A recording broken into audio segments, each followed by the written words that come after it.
ఓం శ్రీచక్రవాసిన్యై నమః. ఓం శ్రీలలితాంబికాయై నమః. పవిత్రాత్మ స్వరూపులైన మీ అందరికీ మీ తల్లి అవ్యాజ్యమైనటువంటి మాతృప్రేమను అందిస్తూ శ్రీ లలితాంబికాదేవి రహస్య సహస్రనామాల పఠనం బహుకోట్ల జన్మల పుణ్య భాగ్యం వల్ల కదా లభించింది. మీరందరూ ధన్యులు, కృతకృత్యులు. జగన్మాత యొక్క దివ్య అనుగ్రహం చేత ప్రతినిత్యం ఈ లలితా సహస్రనామాలను పఠించే మహాభాగ్యానికి మీరు నోచుకున్నారు. ఈ పావనమైనటువంటి రహస్య సహస్రనామాలను ఏ భక్తులు శ్రద్ధతో ప్రతినిత్యం పఠనం చేస్తారో వారి పుణ్యం వర్ణించడం తరం కానటువంటిది. అంతేకాదు, దేవి యొక్క మహానుగ్రహానికి మీరు పాత్రులవుతారు. అపూర్వమైనటువంటి సహస్రనామ స్తోత్రంలో బండాసుర వధోద్యుక్త శక్తిసేన సమన్విత అన్నటువంటి మంత్రరాజ్యాన్ని గురించి చెప్పుకుందాం. బండాసురుడు అన్నటువంటి రాక్షసుని సంహారం చేసేందుకు జగజ్జనని తన శక్తి సేనలతో వచ్చి ఆ రాక్షసుని సంహారం చేసింది అన్నటువంటిది ఈ మహామంత్రరాజ్యానికి అర్థం. పరమేశ్వరుడు మహాకైలాసంలో తపస్సు ఆచరిస్తున్నప్పుడు దేవతల చేత పంపబడినటువంటి మన్మథుడు తన బాణాలను పరమేశ్వరుని మీద ప్రయోగించాడు. ఆ ప్రయోగం వలన ఈశ్వరుని యొక్క త్రినేత్రపు కాంతి సోకి మన్మథుని యొక్క శరీరం భస్మంగా మారింది. ఆ భస్మమైనటువంటి శరీరాన్ని మహాగణేశ్వరుడు ఒక అందమైనటువంటి బొమ్మలాగా తయారు చేశాడు. ఆ బొమ్మను చూచి బ్రహ్మదేవుడు ఆశ్చర్యచకితుడయ్యాడు. అందులో నుంచి ఉద్భవించినటువంటి వాడే బండాసురుడు. బండాసురుడు చాలా సౌందర్యోపేతమైనటువంటి వాడు.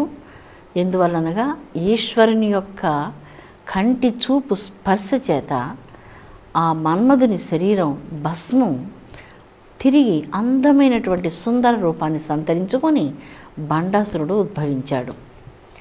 ఈ బండాసురుని యొక్క సంహారం కోసం లలితాంబిక తన శక్తి సేనలతో కదలి రణరంగానికి వచ్చింది. బండ అనగా సోమరితనము అని, అలసత్వము అని, నిద్ర అని, తామసిక స్వరూపమని, ఇలాగా అనేక అర్థాలు కూడా వస్తూ ఉంటాయి. ఒక్క మాటలో చెప్పుకోవాలంటే బండ అనగా తామసిక స్వభావం కలిగినటువంటి వాడు అని అర్థం. తామసిక తత్వం మానవ జీవితంలో అంతరించాలి అంటే లలితాంబిక యొక్క లాలిత్యం ప్రకాశించాలి.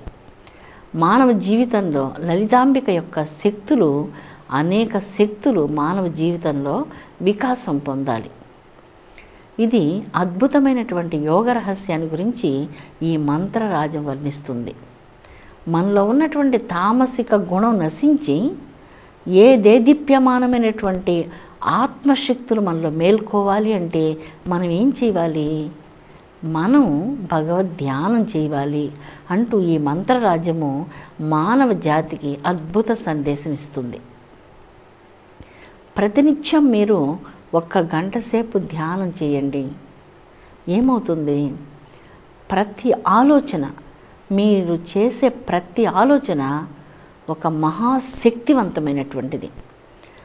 1 నిమిషానికి ఎన్ని ఆలోచనలు జరుగుతూ ఉంటాయో మనసులో, మానవ శక్తి అంతంతగా అంతరించిపోతూ ఉంటుంది. 1 గంటలో ఎన్ని వందల వేల ఆలోచనలు వస్తాయో మన శరీరంలో ఉన్నటువంటి శారీరక శక్తి, మానసిక శక్తి, బుద్ధిశక్తి మందగించిపోతూ ఉంటుంది. ఈ శక్తిని సమీకరింపచేసి మనలో ఉన్న ఆంతరింగికమైనటువంటి వైభవాన్ని, దైవికమైనటువంటి శక్తిని వెలికి తీసేది లాలిత్యం, లలితాంబిక దైవికమైన శక్తి. పారమార్థికంగా ఈ మంత్రాన్ని చూచినప్పుడు మహా సౌందర్యోపేతమైనటువంటిది ఈ మంత్రం. బండాసురుడు జీవిలో ఉన్నంత వరకు జీవికి ఉన్నతోన్నతమైనటువంటి ధర్మపదంలో ప్రయాణం చేసే అవకాశం బాగా తగ్గిపోతుంది. ఈ బండాసురుని సంహారం చేయాలి అంటే మనలో ఉన్నటువంటి దైవికమైనటువంటి శక్తులు మేల్కోవాలి. ఆ దైవికమైనటువంటి శక్తులను యోగ సాధన ద్వారా మేల్కొల్పి షట్చక్రాల్లో ఉన్నటువంటి శక్తులను వికసింపచేసి సహస్రార కమలానికి వెళ్ళి చేరి తన స్వస్వరూప శక్తిలో లీనమైపోతూ ఉన్నాడు.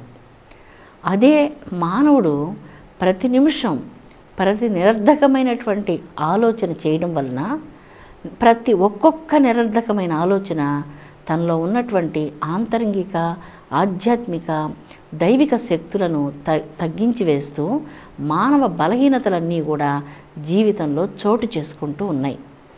ఈ బలహీనతల వలన ధర్మాన్ని తప్పేందుకు బాగా అవకాశం ఉంది. అందువల్ల ఏకాగ్రత, బుద్ధి కుశలత, పవిత్రత, స్వచ్ఛత, అఖండమైనటువంటి దైవిక విశ్వాసం ధర్మాచరణ వల్ల కలుగుతుంది. బండాసురుడు ఆ ధర్మాచరణాన్ని ఆచరించనివ్వకుండా అడ్డుపడేటువంటి తామసిక శక్తితో ఇక్కడ పోల్చారు. మానవ జీవితంలో మానవ శారీరకమైనటువంటి శక్తి ఇంకొక శక్తితో సంధానమైనప్పుడు శారీరకంగా సంతానం కలుగుతూ ఉంది. మానసిక శక్తులన్నీ కూడా ఏకాగ్రమై భగవద్ధ్యానం ఆచరించి ధర్మ మార్గంలో ప్రయాణం చేసినప్పుడు లోపల ఉన్నటువంటి షట్కమలాలు వికసిస్తున్నాయి.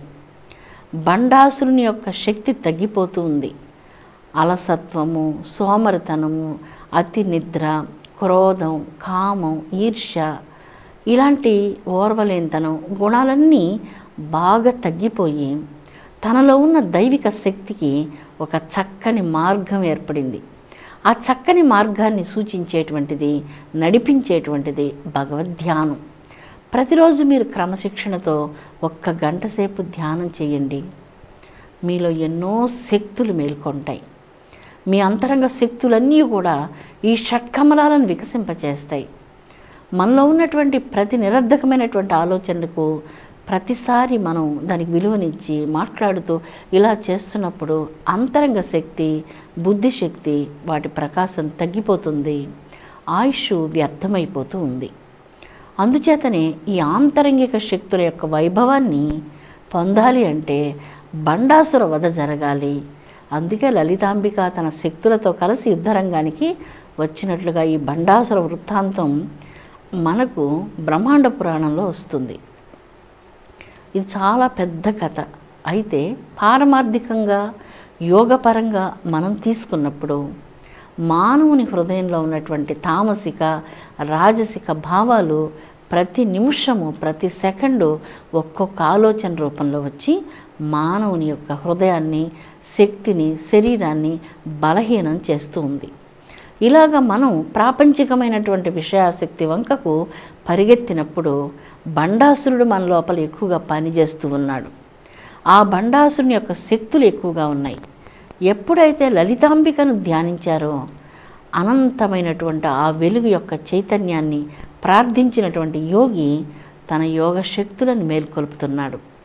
యోగం వలన, ధ్యానం వలన, ఆంతరంగికమైనటువంటి మౌనం వలన దైవికమైనటువంటి దివ్య చైతన్య శక్తి షట్కమలాల ద్వారా ప్రయాణం చేస్తూ చిట్ట చివరికి సహస్రార కమలాన్ని చేరి తన యొక్క స్వరూప జ్ఞానాన్ని ప్రసాదిస్తూ బండాసురుని సంహారం చేస్తుంది. అందుకే శక్తి సేన సమన్విత లలితాంబిక సహస్రనామాలు పారాయణం వలన అనేక శక్తులు మానవ జీవితంలో పనిచేస్తుంటాయి. ఆ పనిచేస్తున్నటువంటి శక్తులన్నీ కలిసి బండాసురుని సంహారం చేస్తాయి. లలితాంబిక బండాసుర సంహారం చేస్తుంది. అందుకే ముందు చెప్పుకున్నటువంటి మంత్రంలో దేవర్షిగణ సంగాత స్తూయమానాత్మ వైభవ అన్నటువంటి మంత్రరాజంలో ఈ బండాసురుని సంహారం చేయాలంటే జగన్మాత నీ ఒక్కదాని వల్లనే సాధ్యమవుతుంది, ఇక ఎవ్వరు ఏమీ చేయలేరమ్మా అంటూ ముందు ఈ యొక్క జగన్మాత యొక్క వైభవాన్ని దేవతలు కీర్తించారు. అనగా మానవ శరీరము అన్నటువంటి ఈ యొక్క మణిద్వీపంలో, ఈ శ్రీపురంలో తామసిక గుణాలు, రాజసిక గుణాలు, కామక్రోధాదులు ప్రతి ఆలోచనలు పెచ్చు పెరిగినప్పుడు బండాసురుని యొక్క శక్తి అక్కడ పనిచేస్తున్నది అని అర్థం. ఎప్పుడైతే జగదంబను ప్రార్థిస్తారో ఆ ప్రార్థన వలన, ప్రతినిత్యము క్రమశిక్షణతో చేసే ధ్యానం వలన ఆంతరంగికంగా ఉన్నటువంటి ఈ యొక్క విరుద్ధమైనటువంటి ఆలోచనలు, తామసిక గుణాలు, కోపం, అహంకారం, గర్వం, వీని యొక్క ప్రభావం బాగా తగ్గిపోయి దైవికమైనటువంటి శక్తులు శరీరంలో మేల్కొంటున్నాయి. ఆ దైవికమైనటువంటి శక్తులు ఎప్పుడైతే మేల్కొంటున్నాయో త్వాం యోగినో ధ్యాయంతి నిత్యం. అమ్మ, అంతరంగంలో అజేయమైనటువంటి నీ శక్తిని ప్రార్థిస్తూ యోగులు నిన్ను ధ్యానిస్తూ ఉంటారు. వారు నీవు అనుగ్రహించినటువంటి శక్తిని ఈ రీతిలో ఉపయోగిస్తూ ఉంటారు. కొంతమంది తమ శక్తిని ఆలోచనల ద్వారా నిరర్ధకంగా వ్యర్థం చేస్తూ ఉంటే, కొంతమంది తమ శక్తిని దైహికమైనటువంటి శారీరక అవసరాల ద్వారా నిరర్ధకం చేస్తూ ఉన్నప్పుడు, యోగులు మాత్రము ఈ శక్తిని ఎలాగ వినియోగించుకోవాలో చక్కగా తెలిసినటువంటి కుశాగ్ర బుద్ధులు, బుద్ధిశాలురు కనుక ఆ మహాయోగులు త్వాం యోగిను ధ్యాయంతి నిత్యం. బ్రహ్మత్వంగా, విష్ణుత్వంగా, రుద్రత్వంగా, కుండలినిగా, అఖండమైన చైతన్య శక్తిగా ఉన్నటువంటి ఆ శక్తిని అనుభవం పొందాలంటే బండాసుర వధ జరగాలి. శారీరకమైనటువంటి అనుసంధానంతో, మానసికమైనటువంటి అనేక ఆలోచనలతో కూడినటువంటిది బండాసుర శక్తి. మరి లలితాంబికా శక్తి అలాంటిది కాదు. లలితాంబికాదేవి యొక్క దివ్య శక్తి చైతన్య శక్తి, పరాశక్తి, సూక్ష్మశక్తి, సూక్ష్మాతి సూక్ష్మతరమైనటువంటి శక్తి. సూక్ష్మతరమైనటువంటి శక్తిని అనుభవం పొందాలి అంటే బాహ్య శక్తులతో మనం అనుసంధానం చేస్తున్నంత వరకు అది సాధ్యం కాదు అని నేను మీకు ప్రత్యేకంగా చెప్పనక్కర్లేదు. పవిత్రాత్మ స్వరూపులారా, మన శరీరంలో బండ శక్తి నశించాలి, అణిగిపోవాలి, శాశ్వతంగా తొలగిపోవాలి. ఆ శక్తి ఎప్పుడైతే తొలగిపోతుందో అప్పుడు మాత్రమే లలితాంబిక యొక్క లాలిత్యం మన జీవితంలో పనిచేస్తుంది. పరిపూర్ణమైనటువంటి విశ్వాసం మనకు కలుగుతుంది. మన జీవితం ధర్మమయమవుతుంది. ధర్మం మనకేం ప్రసాదిస్తుంది? శాంతిని ప్రసాదిస్తుంది. ధర్మజీవనం వలన విజ్ఞానం కలుగుతుంది. ధర్మజీవనం వలన అంతరంగ జీవితం శోభాయమానంగా వికసిస్తుంది. ఇంతకాలం ముడుచుకుని ఉన్నటువంటి మొగ్గలాగా ఉన్నటువంటి జీవితం బండాసురుడు తొలగిపోగానే స్థూల బాహ్యమైనటువంటి విషయాల నుంచి మనస్సు విముఖత్వాన్ని చెంది అంతర్ముఖమవుతుంది. అంతర్ముఖమైనటువంటి మనస్సు శక్తివంతమవుతుంది, మహాశక్తివంతమవుతుంది. క్రమంగా ఈ అంతర్ముఖత్వం మహాశక్తి స్వరూపమైనటువంటి అంతరంగ శక్తులన్నిటినీ మేల్కొల్పుతుంది. అనేక శక్తులు శరీరంలో జాగృతమవుతాయి. అనేక కేంద్రాలు ప్రకాశాన్ని పొందుతాయి. ఇంతవరకు బండాసుర లోలత్వంతో ఉన్నటువంటి జీవితం వీటి మీద వెగటు చెంది ఈ జీవితానికి ఒక శాశ్వతమైనటువంటి చరమ గీతాన్ని పలికి భగవన్ మార్గంలో, ధర్మ మార్గంలో ప్రయాణించేందుకు సిద్ధమవుతుంది. అనగా బండాసురుడు మన జీవితంలో నుంచి పూర్తిగా తొలగిపోయాడు. లలితాంబిక యొక్క శక్తి అక్కడ పనిచేస్తుంది. లలితాంబిక తన శక్తి సైన్యంతో మానవ జీవితంలోకి ప్రవేశించింది. అనగా కుండలినిగా ఏ చైతన్య శక్తి విరాజిల్లుతున్నదో షట్ కమలాలలో ఒక్కొక్క కమలంలో ఒక్కొక్క దైవికమైనటువంటి శక్తులన్నీ కూడా మేల్కొంటూ యోగిని పరబ్రహ్మ స్వరూపుడుగా, జ్ఞానిగా, సర్వత్రా తన స్వరూపాన్ని దర్శించేటువంటి దివ్యమైనటువంటి అనుభవాన్ని ప్రసాదిస్తున్నాడు. మీరు మీ గదిలో కూర్చొని ధ్యానం చేస్తూ ఉంటే కూడా బండాసురుడు ఎప్పుడైతే శరీరంలోంచి తొలగిపోతాడో ఈ శరీరంలో ఉన్న సూక్ష్మ శరీరం బయటకు వస్తుంది. అది ఈ గదిని దాటి పైన ఉన్నటువంటి కప్పును దాటి ఎక్కడికో సూక్ష్మాతి సూక్ష్మమై, సూక్ష్మతరమై, అది అజేయమైనటువంటి తన బలంతో, తన ప్రకాశంతో విరాజిల్లుతూ మానవుడు ఊహించలేనటువంటి లోకాతీతమైనటువంటి దివ్య అనుభవాన్ని పొందుతుంది. అటువంటి అనుభవం కావాలి అంటే బాహ్య సంసర్గాన్ని త్యజించి, అంటే ఒక వయసు వచ్చిన తర్వాత మానవ జీవితంలో పరిపక్వ దశలు పొందాలి అంటూ ఈ మంత్రరాజం మనకు సూచిస్తూ ఉంది. అలాగా మనం ఏం చేయాలి అంటే బండాసురుని మనం నశింపచేయాలి. బండాసురుని నశింపచేయడం అంటే ఏంటి? తామసిక గుణాలను, రాజసిక గుణాలను మనం నిర్దాక్షిణ్యంగా నెట్టివేయాలి, దగ్ధం చేయాలి. దైవ ధ్యానం వలన అపూర్వమైనటువంటి దైవిక అంతరంగ శక్తులు మానవ జీవితంలో మేల్కొంటాయి. పరాచైతన్య శక్తి అయినటువంటి కుండలిని షట్కమలాలను వికసింపచేస్తుంది. షట్కమలాలలో ఉన్నటువంటి దైవ శక్తులన్నీ కూడా మేల్కొంటాయి.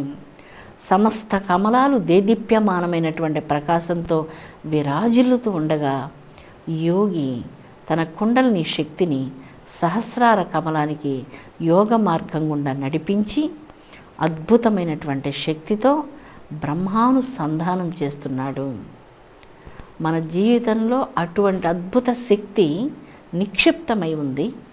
ఆ శక్తి దురదృష్టవశాత్తు నిరర్ధక కార్యాలకు వ్యర్థమవుతుంది. ఆ శక్తిని మనం సరైనటువంటి యోగ మార్గం గుండా మేల్కొల్పి నడిపించినప్పుడు గమ్యాన్ని చేరి అద్భుతమైనటువంటి బ్రహ్మానందాన్ని, ఊహాతీతమైనటువంటి ఆనందాన్ని, తన స్వరూపాన్ని అంతటా దర్శించగలిగేటువంటి దివ్య జ్ఞానాన్ని పొందగలరు అన్నటువంటి దాన్ని ఈ మహామంత్రరాజము తెలియజేస్తూ ఉంది. బండాసుర వధోద్యుక్త శక్తి సేనా సమన్విత అన్నటువంటి ఈ మహామంత్రరాజం 16 బీజ మంత్రాలతో కూడినటువంటిది. జగదంబ యొక్క వైభవం అనంతమైనటువంటిది. ఆ తల్లిని స్తుతించడం చేత మనలో ఉన్నటువంటి అహంకారం, కామ, క్రోధ, లోభ, మోహ, మదమాత్సర్య దర్శడ్వర్గాలను అణిచివేసి జీవులకు జన్మ, మృత్యు, జరా, తప్త, జన విశ్రాంతి స్థానమైనటువంటి స్వస్వరూప జ్ఞానాన్ని ప్రసాదించేటువంటి జ్ఞానదాయిని, మోక్షదాయిని శ్రీ జగదంబ లలితా భవానీదేవి, జగజ్జనని శ్రీ లలితా భవానీదేవి అందరికీ ప్రతిరోజు మంచి రోజుగా వనరించునుగాక. సర్వమానవులకు సర్వమంగళాలను ప్రసాదించాలని జగదంబ పాద పంకజాలను భక్తితో వేడుకుందాం. విశ్వశాంతి వర్ధిల్లునుగాక. ఓం శాంతి శాంతి శాంతి.